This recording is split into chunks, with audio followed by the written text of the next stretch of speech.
Have you guys played that or seen that? I've seen the gameplay. Really? Yeah. So with Robert Englund and Danny Trejo and Sarah Michelle Gellar And also Michael Rooker. Michael Rooker, yeah. Yeah. Speaking of George A. Romero, y'all probably knew this, but originally he was set to do the Resident Evil movie. Really? Really? Yeah. That would have been cool. I didn't know about that.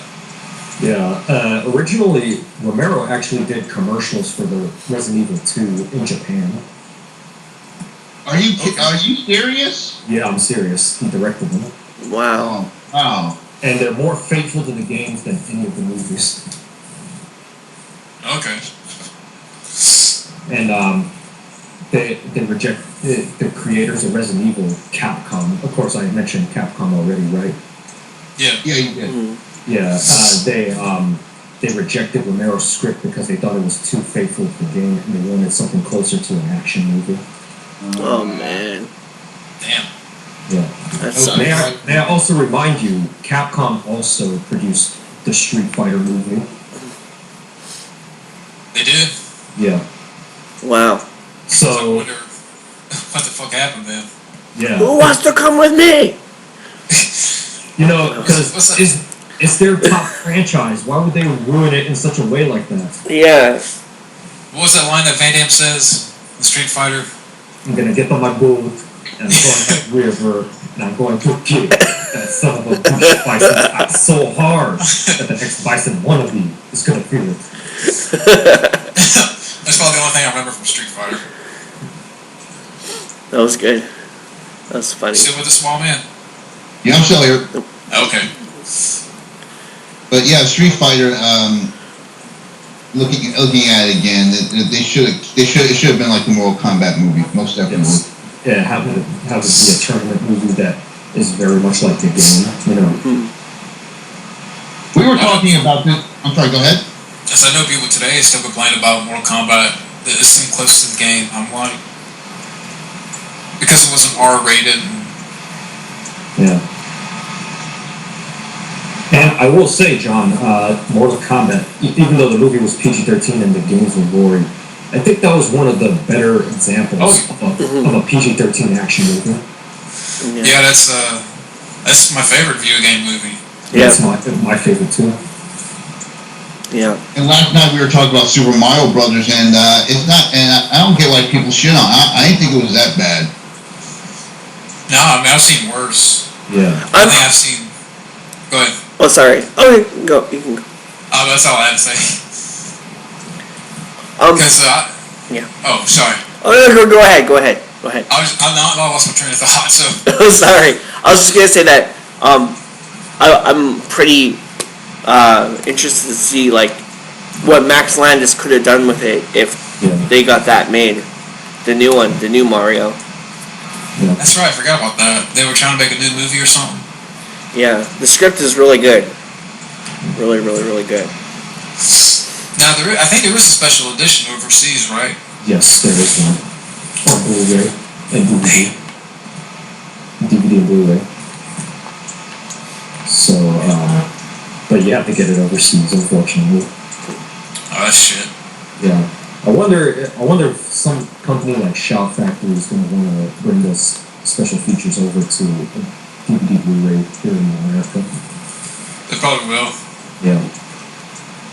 Hopefully.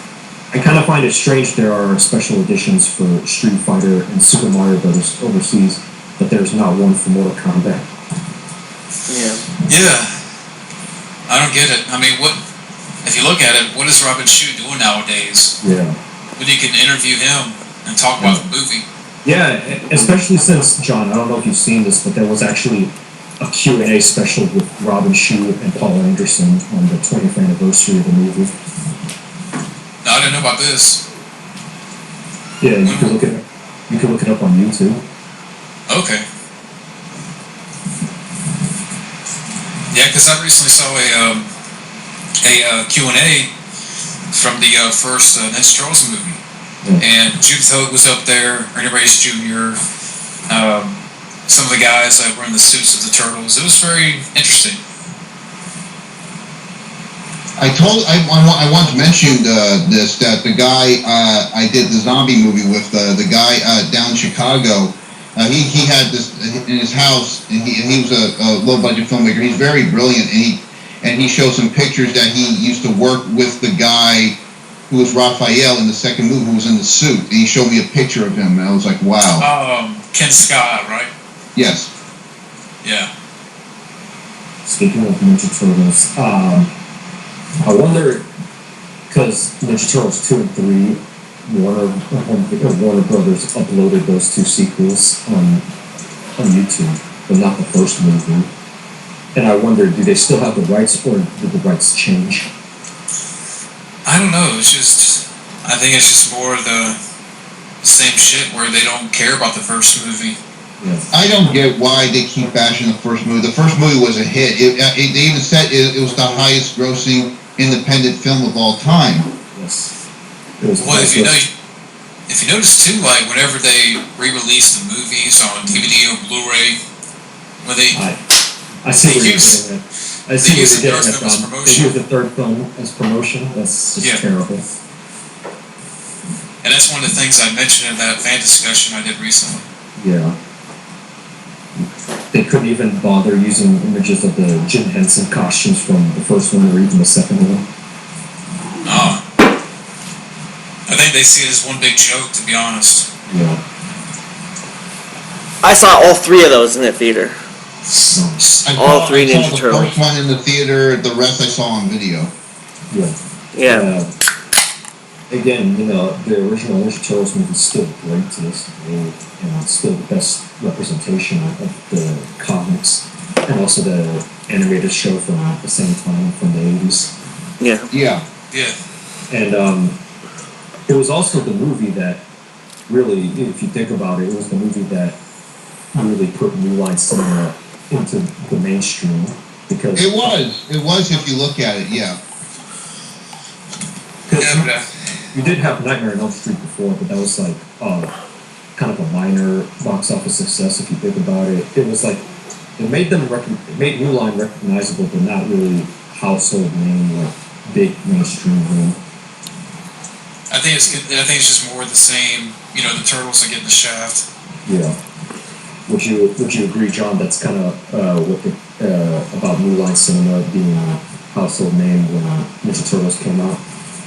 Yeah, pretty much. I mean, you can say expanded off of that, because even the first four Freddy Krueger movies didn't make that much compared to Ninja Turtles, the first one. The first one was huge, man. Like huge. It was everywhere. Everywhere. And sadly, the franchise that put New Line on top was the Lord of the Rings movies. You guys like Lord of the Rings? I remember watching him. There were some parts that were good, but I just couldn't get into them. They seemed boring to me. But I'll tell you one movie that I liked 10 times better was Willow. Yeah, Willow was an epic movie. See, I haven't seen that in a long time. And George Lucas wrote the script for that, and Ron Howard directed. But George Lucas came up with the idea. Of all people, he came up with the idea of Willow. Okay. Dun, dun, dun, dun, dun, dun, dun. Yeah, James Horner did the music. James Horner did the music. That was a good one. Yeah. Some people say Lord of the Rings was the top franchise in New Line, and I don't hate those movies, but I'm not really the biggest fan. I'm not the biggest Lord of the Rings follower. I'll be honest. Fellowship, when I first saw that, I didn't mind it, but it's like after that point, I just gave up. I tapped out with Lord of the Rings. I found them all like a special bundle for like $10, like all three. So I watched them one time, and I haven't watched it since. So I've only seen them once. Yeah. To be honest, we're talking about fantasy movies and New Line Cinema. Really, I know we mentioned this so much, but I'd rather watch Mortal Kombat than Lord of the Rings. That's a fantasy film that New Line made as well. Yeah, it is a fantasy film in a way, but with balls, so it had more attitude. More action to it, and overall more sense of fun to it as well. Yeah, I know that people keep saying that, Lord of the Rings is a classic trilogy. I'm like, Back to the Future is a classic trilogy. Like Back to the Future. Yeah. Back to the Future. Was that for Family Guy? Yeah. Back to the Future? Back to the Future. Yeah. They actually, they had at my school for Black History Month. They have a saying like that for Black to the Future. Uh, How about the Hobbit movies? Did you guys watch the Hobbit movies? I have not seen the Hobbit movies. No. I don't know if John would agree, but you know what is a better trilogy than Lord of the Rings? Star Wars, the original. Star Wars, yeah. I'll drink to that. Awakens. Not the Force Awakens. We're talking about the original trilogy: Star Wars, Empire Strikes Back, and Return of the Jedi. Yeah. Yeah. What got it for me was the the Hobbit films were the middle one, the frame rate is so good, and the other two are so shitty. That's what I heard. I'm like, it's so. I'm not. Sporadic is not the right word, but it's kind of like I don't know. Too flashy. Yeah, like the frame rate for the second one works with the fighting so well that you go and you watch, like, say if you go into it like watching the first one, then the second one, the third one, right away your interest is gone because the frame rate is gone. It's like you're on LSD. Yeah. Yeah. But I know, like, even directors are trying to go back to the old ways, like, I think the guy who's directing Star Wars 9, he wants to use it on regular film, not digital. And he's got a lot of shit for that. Like, fuck them. 35mm film. It makes a difference. It does. It makes a difference. Kodak, they're bringing back the 8mm cameras. I'm sure I mentioned this to John. Kodak is bringing back the 8mm cameras. Well, it depends because, like, The Force Awakens was shot on film, and I didn't like that. But, like I said, the Episode 9 director says he wants to shoot on film, and people are saying, oh, stop being different, stop being a hippie, stop, you got to go with digital. Go with digital. What? Yeah.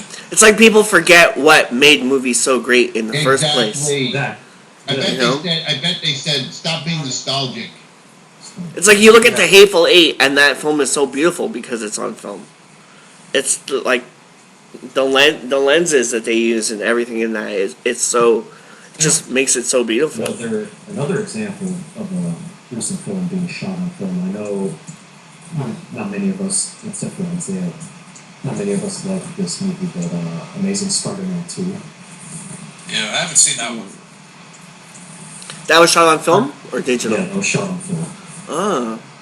And I will give those movies respect because Andrew Garfield gave Spider-Man more justice than Tobey Maguire ever did. I'll tell you that fucking much. I like it when Jamie Foxx gets that eel to the face. What do you think, John? Amazing Spider-Man so far. The first movie, I don't know. I mean, like Andrew Garfield, but some of the love story kind of bogs it down for me. Yeah. The lizard looks like a fucking Goomba. From Super Mario Bros. The movie. Yeah. So. Toad. Yeah, they're trying to go with that Twilight route, the emo. The angst emo kind of stuff. What I was getting ready to say is because I think that when you talk about shooting on film compared to digital, I think I'm just being honest. I think people today just don't have the patience. They don't have the patience now. Yeah.